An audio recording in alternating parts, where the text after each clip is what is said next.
अस्सलाम वालेकुम नाज़रीन, आप देख रहे हैं हेलो जीबी। मैं हूं शफात लोन। नाज़रीन, मौजूदा सैलाब में मौजूदा हालिया बारिशों की वजह से गिल बल्तिस्तान के मुख्तलिफ इलाकों में सैलाबी रेला आ चुका है। जहां पर अगर बात की जाए तो शहरा कराक्रम में थग और बाबसर वैली से सैलाब आ चुका है। जहां पर थग एरिया की बात की जाए तो काफी लोगों की जमीनें भी कटाव का शिकार हो चुके हैं और बहुत से लोग मुतासर हो चुके हैं। जहां पर काफी लोग, कहा यह जा रहा है कि बहुत से लोग यहाँ पर सैलाबी रेले में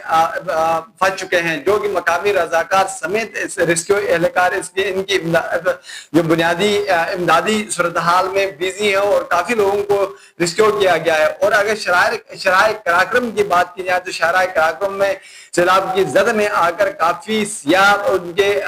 सैलाब की जद में आ चुके हैं, जिसमें कहा यह जा रहा है कि तकरीबन 4 से 5 सियाह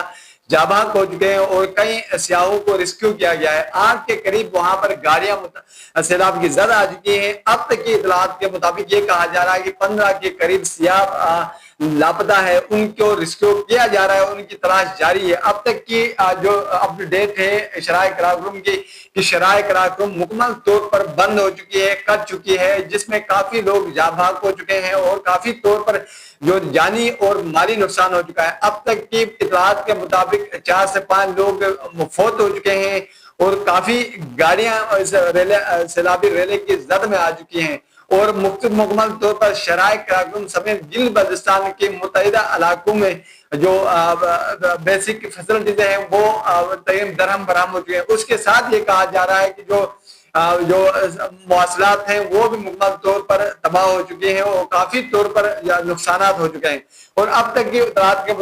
मुताबिक ये कहा जा रहा है कि सिकंदू के में कायद मिल्लत जाफर गिल बल्तिस्तान जो राहत अल हुसैनी साहब हैं वो भी अपने काफिला के समेत कहीं फंस चुके हैं, जो कि अब तक की इतलात के मुताबिक ये कहा जा रहा है कि सिकंदू के मुल्हिका इलाकों में भी काफी बल्तिस्तान और सिकंदू के इलाकों में काफी पुल जो है सैलाब की जद में आकर मुतासर हो चुके हैं। अब तक की इतलात ये कहा जा रहा है कि गिल बल्तिस्तान की शराय कराक्रम जो कि 3 से 4 दिन तक मुकम्मल तौर पर बंद रह सकती है, 3 से 4 दिन यहाँ पर लग सकते हैं, जो कि शराय कराक्रम को री ओपन करने के लिए। तो लिहाजा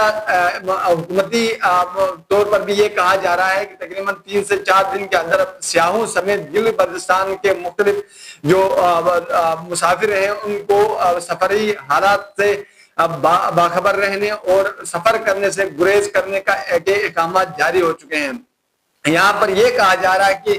थग नाले और जो बाबसर नाले से आने वाला जो सैलाबी रेला है उसने काफी लोगों को नुकसान पहुंचाया है और काफी लोग यहाँ पर फंस चुके हैं, जो कि गिल बल्तिस्तान पुलिस और गिल बल्तिस्तान रेस्क्यू एहलकार इनको निकालने में अब तक मसरूफ हैं और सियाहों को भी काफी नुकसान पहुंचा है। और इतलात के मुताबिक गिल बल्तिस्तान की शहरा कराक्रम जो है मुकम्मल तौर पर बंद है, उसके लिए री ओपन करने के लिए, दोबारा खोलने के लिए, ठीक करने के लिए तकरीबन 3 से